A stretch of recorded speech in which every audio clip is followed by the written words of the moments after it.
시청자 여러분 안녕하십니까? 빅5 소식을 시작하겠습니다. 첫 번째 소식입니다.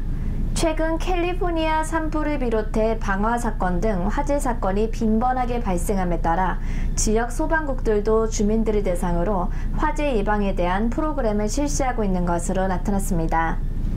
지역 소방국들은 주민들에게 가족 단위로 화재 시 집안이나 함께 있는 공간에서 탈출하는 경로를 미리 계획해 놓길 권장하고 있으며 적어도 1년에 2번 정도는 탈출 계획에 맞춰 연습을 해보는 것을 추천했습니다. 최근 가을 중반으로 접어들면서 워싱턴주 지역에 비 소식이 들려오고 있지만 여전히 많은 지역이 건조한 날씨를 유지하고 있어 아직까지 산불 화재 위험에 노출되어 있는 것으로 나타났습니다. 유덥 시애틀 캠퍼스는 새 컴퓨터 사이언스 엔지니어링 빌딩의 이름을 마이크로소프트 창립자 중 한 명인 빌 게이츠 부부의 이름을 따 빌 앤 멜린다 게이츠로 짓기로 결정했습니다. 현재 캠퍼스 내에 있는 컴퓨터 공학 건물과 다른 한 건물은 이미 다른 마이크로소프트 창업주인 폴 앨런 이름을 사용해 폴 앨런 센터라고 불리고 있습니다. 앞으로 게이츠 부부의 이름을 따서 지어질 새 건물은 1억 $1,000가 소요될 것으로 보이며 새 건물은 폴 앨런 센터 맞은편에 위치할 예정입니다. 보통 학교 등 공립기관들은 가장 기본 금액이 높은 사람의 이름으로 건물 이름을 짓는 것으로 알려졌습니다. 이번 게이츠 센터는 오는 2018년 후반기에 마무리될 예정이며 2019년에 오픈됩니다. 유덥은 이 센터를 통해 앞으로 기존 컴퓨터 공학 및 엔지니어 전공 학생 수의 2배 이상을 수용할 수 있을 것으로 전망했습니다.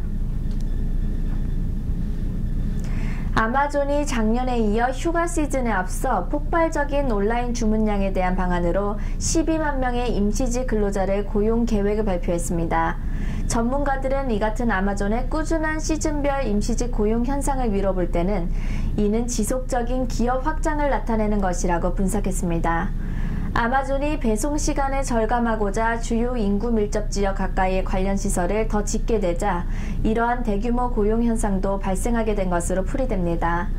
아마존 대변인은 워싱턴주에 소재한 여러 아마존 작업시설에 작년과 비슷한 인원수의 임시직 근로자를 채용할 것이라고 발표했습니다. 해당 채용 대상 시설은 워싱턴주 썸너, 듀폰, 켄트의 상품 창고와 물류 운영 시설을 포함합니다. 시애틀 다운타운 I-5 고속도로 익스프레스 차선을 이용하는 운전자는 이번 주말인 14일과 15일 양일간 오전에는 본차선을 이용해야겠습니다. 워싱턴주 교통국은 다운타운과 놀스 시애틀을 연결하는 I-5 다리인 쉬캐널 브릿지 밑에 배수시설을 정비하기 위해 I-5 남쪽 방향 익스프레스 차선 변환을 늦춘다고 발표했습니다.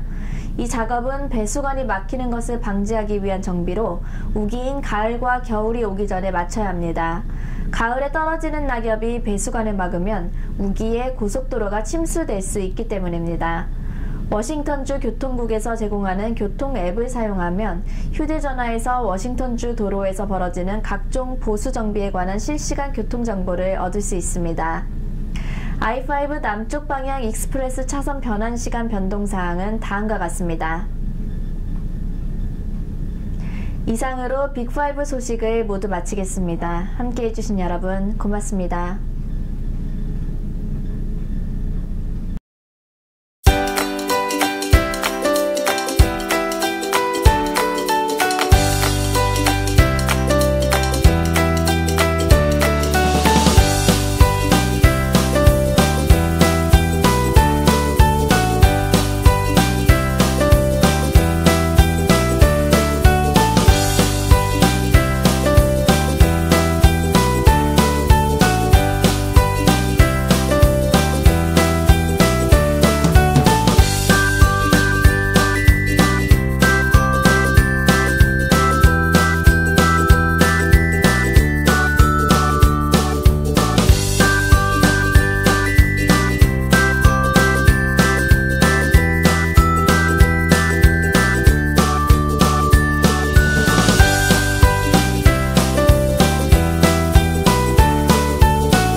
reflection, and everything is blue and blurry.